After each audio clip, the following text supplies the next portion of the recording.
I was hungry, you gave me to eat. When I was thirsty, you gave me to drink. When I was naked, you clothed me. Mother Teresa, these are words which we would all agree with. But the difference between us and you is that we don't put them into action. We don't do anything about them. Even though we might want to do it, we still don't. Now, all of these words don't, to me, to you, just don't mean food and drink and clothes. They mean love. When did it all start for you? When did you start to put these words into action? Since 1946, actually doing this close contact with the poorest of the poor. But before that, it was a vocation. From the time I was 12 years old.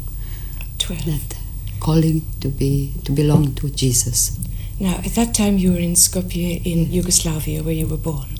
With my own people. Was it difficult to leave your people? That was the sacrifice that Christ asked of us, because we were a very happy and very united family. But God asked for the sacrifice from my people and from me.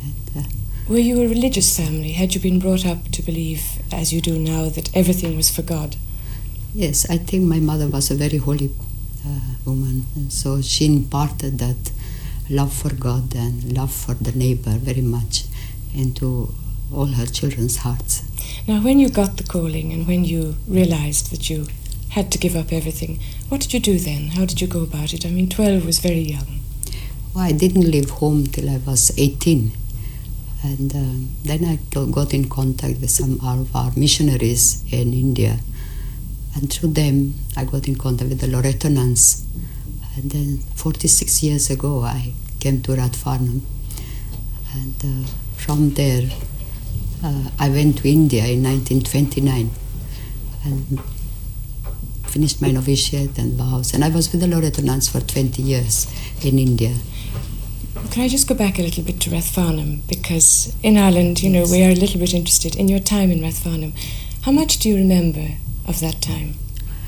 Well, I remember yesterday when I went to Rathfarnham after 46 years. I saw the places where I had been as a young postulant, and I remember the community room and the chapel and the refectory. So that brought back all those happenings that were happening at that time. Now, when you were there, had you that longing? Did it start there for your vocation, as you call it, a vocation within a vocation?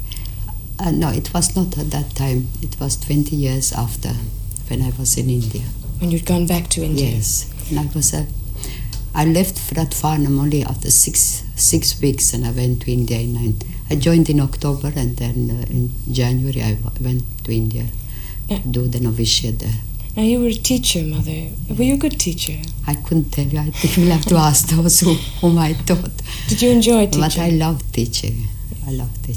Now, back in India 20 years later, when you got the feeling that you had to do something else, you had to go out to the poor, how did you go about that? Because you had taken your final vows, and it must have been difficult for you to give up the final vows, such was it? I didn't have to give up anything, because vocation is belonging to Christ.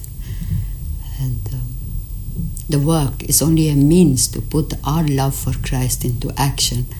And so I had only to change, so to say, the way of work, the means I had to change to work for the poorest of the poor. So my vocation was a continuation of belonging to Christ and being only His.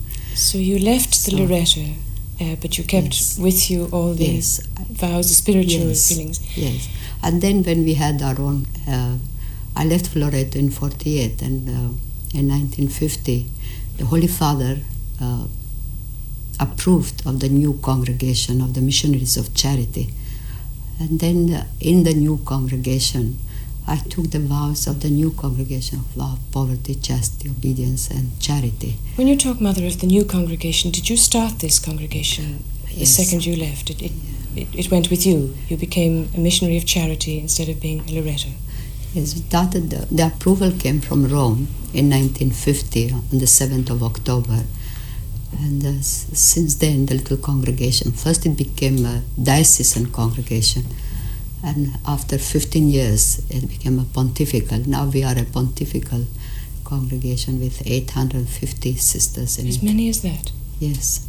And do you find it easy to get sisters? Because vocations have gone down for other orders. God has been very wonderful to us. We have 182 novices in our 3 novitiates, one in Rome and one in Calcutta and one in Melbourne. And I had news the other day from Calcutta to say that 109 aspirants have joined last June.